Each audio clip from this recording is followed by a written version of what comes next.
Aksi Sunawan Rusni di babak kedua menarik perhatian pengamat sepak bola, sebab pemain didikan ex-pemain timnas Rahmat Poci Rifai ini mampu membawa Laskar Wongkit menang atas Persib Balikpapan.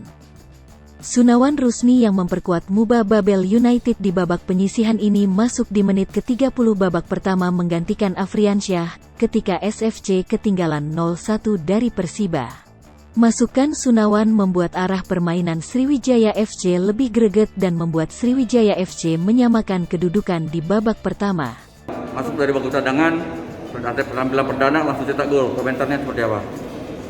Ya, terutama terima kasih untuk para coach mempercayai saya masuk menggantikan itu tadi, dan motivasi saya untuk memenangkan tim ini alhamdulillah tercapai. Amin.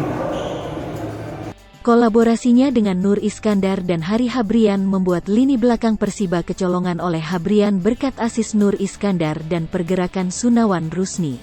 Pada babak kedua Sunawan juga membuktikan kualitasnya mencetak gol lewat aksi individu melewati satu belakang Persiba dan mencetak gol.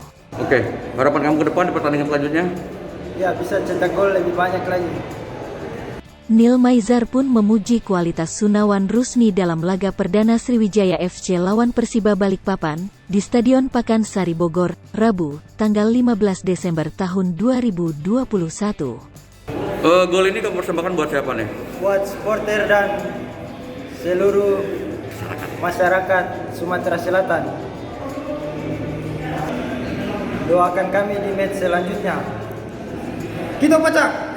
Hai pemirsa Sri Popo TV, jangan lupa komen, like, dan subscribe, serta tonton terus berita-berita terupdate lainnya ya.